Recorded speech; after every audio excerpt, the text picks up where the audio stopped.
Matthew Judon is a Falcon, and we have a lot of news to get to after Atlanta's trade for the Patriots passer rusher. Welcome on into Falcons Today. Matthew Peterson here with a big smile on my face for two reasons. One, the Falcons finally addressed their need for pass rusher, and this was a big win for the program. I've been talking about this for a long time, and there are receipts coming out at the end of the video, so stay tuned for that. But when news breaks, no one's getting you guys a quick video quicker than we are. We got a video from my kitchen within 30 minutes of the news coming out. So go ahead and subscribe. Join over 23,000 subscribers, the largest Falcons YouTube community out there.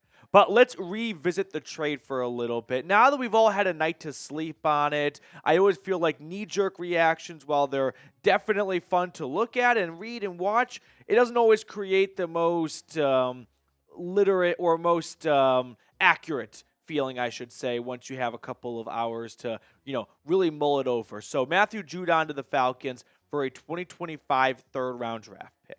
The funny thing is, right before the trade went down, I was filming a video about Jordan Schultz's reports about Atlanta and New England finalizing a trade. And at the end of that video, which never got published, the trade actually was finalized. So then I just scrapped it and refilmed again. But in that video, I was trying to guess what the trade package would be.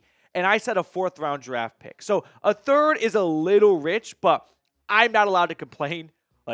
Maybe if you guys want to complain, you're allowed to. I personally am not, because I have been begging for Atlanta to add Judon, Reddick, or someone for months now. So I'm not going to split hairs over a third or a fourth-round draft pick.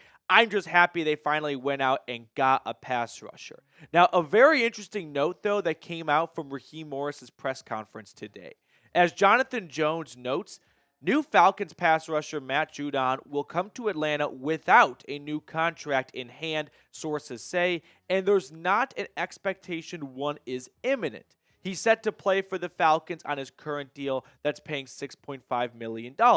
He also added, doing this indicates a great deal of trust among all involved parties. A trade with no extension requires heavy and clear communication, and I'm told that's what took place. Also, happy 32nd birthday, Matt Judon. You're a Falcon. So, not committing to Judon long term, that to me isn't like a red flag. I don't think you had to give him a 3 or 4 year contract extension.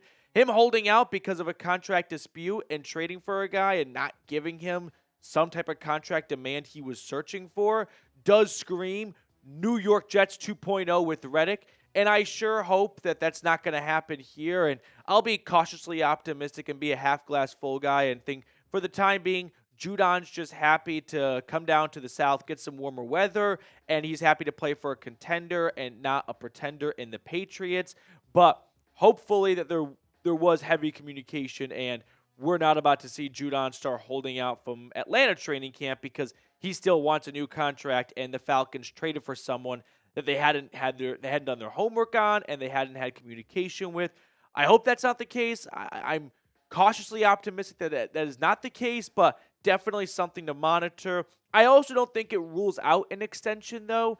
I mean, we could see something mid-season if Judon gets off to a really strong start and Atlanta feels like, hey, this is someone that's kicking Father's Time ass. Even if he's 32 years old, he looks like he has another 2 to 3 years left in the tank. Let's get a deal done now before March and free agency when we got to compete with the open market. But Raheem Morris did reference Von Miller going from the Broncos to the Rams when he was on the Rams coaching staff. Von played out the final year of his contract with LA before going and signing with the Bills in free agency. Of course, not apples to apples. That was a mid-season trade, and if you acquire a guy at the trade deadline, that's not as important in terms of the priority ranking for an extension to get done compared to training camp when that player has been holding out due to contract or holding in due to contract disputes. So I don't love that comparison as like, hey, it happened and worked in LA, it's going to work here. Now, some other news to get to here. Jeremy Fowler this morning also tweeted out that the Falcons are restructuring the contract of Pro Bowl guard Chris Lindstrom, moving part of his $12.5 million base salary into a signing bonus per sources. This will give Atlanta cap space to maneuver.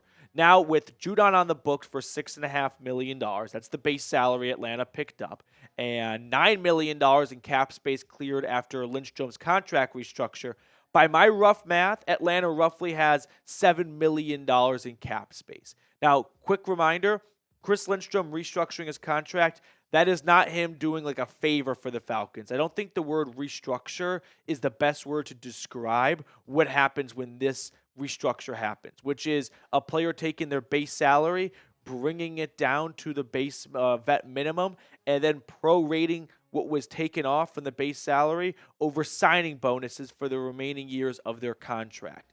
I like to look at it as like a homework example. If you have 5 years on your contract, let's say you have 5 days to get your homework done, one piece of homework each night. You can do that. You can evenly divide it up one piece of homework every single night of the week.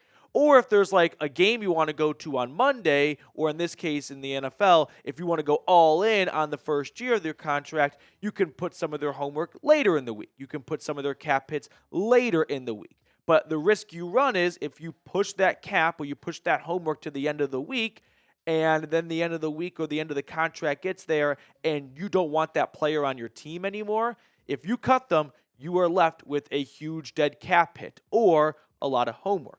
So you only want to do this with players you believe is going to serve out the duration of their contract or get an extension. If you're an A student, maybe your teacher gives you more days to do your homework. So Lindstrom is a great example of someone willing to bet on to be here for the rest of their contract. So happy to see his contract get restructured.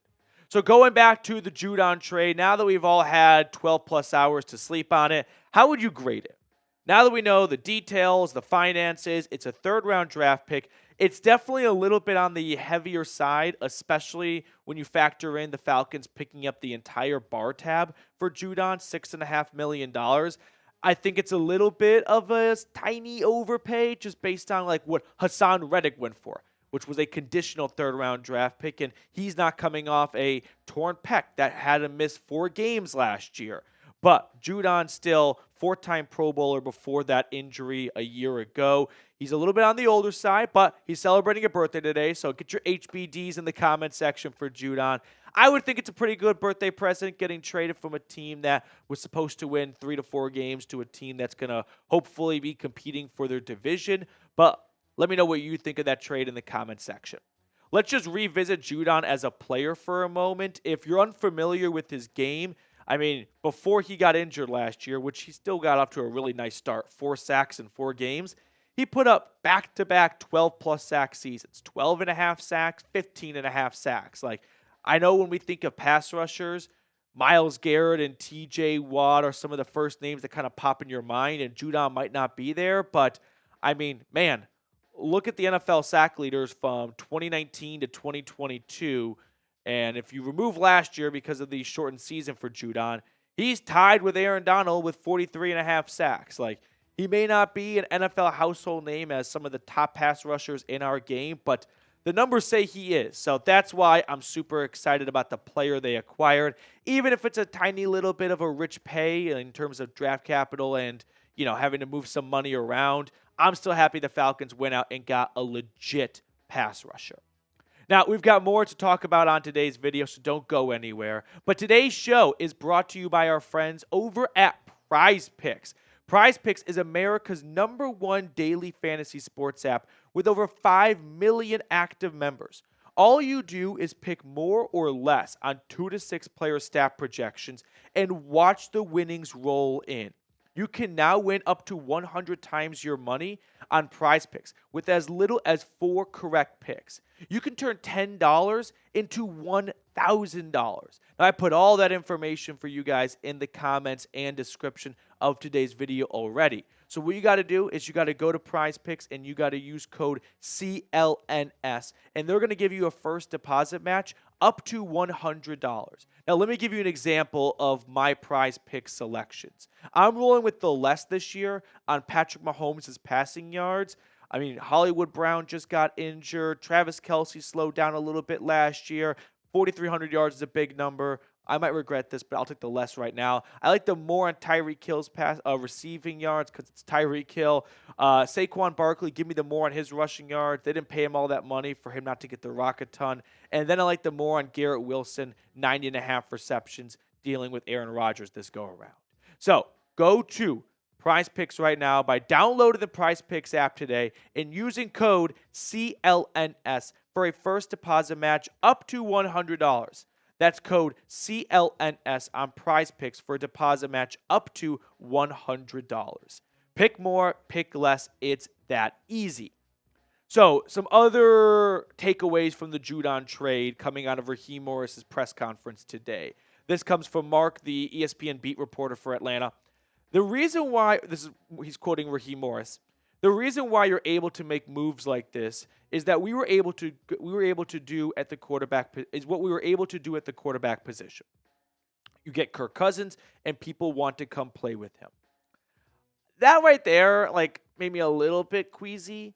It took a Braylon Trice injury for the Falcons to kind of have a kick in the butt and go, yeah, let's go out and get Matt Judon. We have a superstar quarterback in Kirk Cousins. Who wouldn't want to come play with him? Were all your eggs in the Braylon Trice basket, and him getting lost for the year is what made you had a little bit of a wake-up call to go out and get a pass rusher because you have Kirk Cousins and you don't want to waste him? What were the actual expectations for Trice this year within the Falcons' upper brass? Do they expect their third-round pick to put up 6 sacks? That's not even a big number, but, we've shared the graphic before here. The third-round pick edge rushers the last 4 or 5 years, only one had more than 5 sacks. It's not a big company to be in, so I'm a little concerned that it took a Braylon Trice season-ending injury for them to have this type of wake-up call and go, all right, let's go out and get a pass rusher now. I would love to know what they expected to get out of Trice this year, and him being lost for the year is now a huge blow to their projections and metrics. But happy to have Judon nevertheless. Now the moment I have been waiting for. I don't bat 1,000. I might have gotten a couple of things wrong this offseason, but I'd rather go down swinging than get a strikeout looking. And some of you were so kind over the last couple of days, weeks, and months to tell me I don't know anything. As Adam points out, we don't have enough cap space. $3 million won't cut it for Simmons and or Reddick or Judon. Well, there's a thing called restructuring, which I have mentioned before, and that's exactly as I predicted the Falcons did to open up cap space. And you know what, Adamus? I don't think they're done. Justin Simmons, you're a Falcon, baby. Let's go. It's back. Atlanta Boy 88. Why I feel like the rumors y'all report on never come true. What was the last video we did before the Judon? Oh, yeah. Judon coming to Atlanta. I think the title was the Atlanta Falcons Must Trade. And what do they do? Exactly that. I feel like y'all say Falcons rumored to get us to come when you ain't got to do that. Well, Falcons were in the mix. I said they were rumored. And what do you know? Judon's a Falcon. Troy, your next one up. What you predict never happens. Ooh, that's tough seeing Troy. That's a tough one. You got to hold that L, buddy. Let's keep the show moving. Next one up. We've got, who else had a bad idea? No, this one actually was a very nice comment. I just wanted to get some good vibes in the mix here. Trell, I wish Terry watched this show so he can actually take your ideas.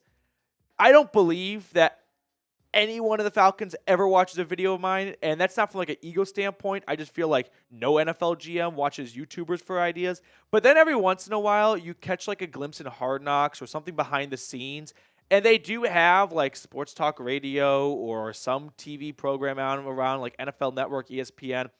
So it doesn't eliminate the possibility of maybe he was just on the toilet and my video popped up and he's like, that's not a bad idea. Let's hear this guy out. And he's like, all right, let's pursue this bad boy. How about this one?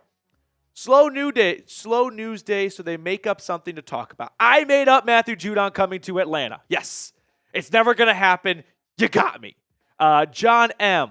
I won't subscribe because you keep reaching for the stars. Would be great if we could get every great player out there. But in the real world, that won't happen.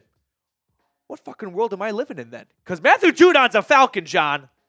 Steven, have any of your wild proposed trade ideas ever happened? This one. I'm 1 for 1 in my last one. I'll take it, Steven.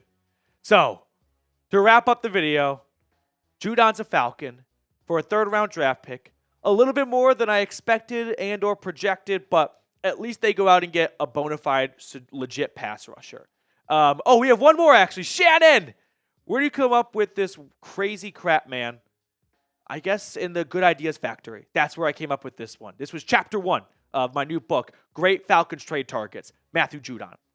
Robert, can we call you Shot from now on, a la Shot in the Dark? That's about how accurate your predictions are.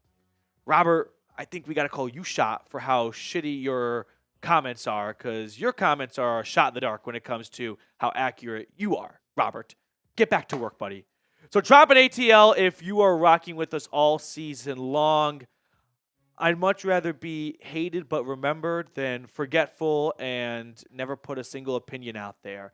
I know I'm not going to get everything right, but you know what? I'm at least going to try and give you guys something entertaining, but not just entertaining like a Screamin' A. Smith just completely yelling through your eardrums just to be the loudest one in the room. I'm going to try to put out bold predictions because at the end of the day, people like you, the viewers, they want to know what other people think, right? And I'd rather give you a strong opinion than be wishy-washy and never make up my mind one way or the other. So if that's the type of content you're looking for, give me an ATL in the comments.